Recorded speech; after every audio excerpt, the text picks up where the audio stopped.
नमस्कार। जय जगन्नाथ, जय सीताराम, जय माँ भगवती। आज एक मु मंत्र कहूची जो मंत्र की आपण को सुरक्षा मध्य करि पारिबो।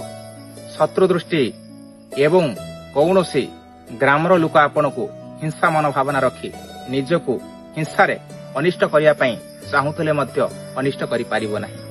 तो ए मंत्र मु कहूची आपण को जो मंत्र द्वारा आपणकर बहु परीक्षित भाव में सुरक्षा आपण को करिवो एवं निज सुरक्षा मध्य होइबो।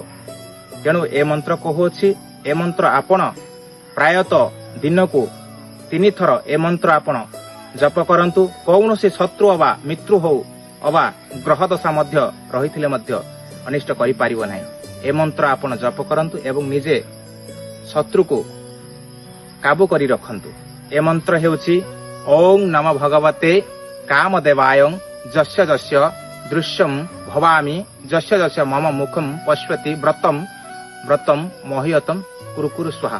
अमकस्य नाम रे आपण कहिबे ए मंत्र जेतेबेले आपण ध्यान करिवे ता व्यतीत ए मंत्र को आपण उच्चारण करिवा द्वारा शत्रुर मुख बंधन होइबो एवं जेतेबेले मते आपण को शत्रु अनिष्ट करिया पई चाहिबो तेबे आपण को अनिष्ट करि पारिबो नाही।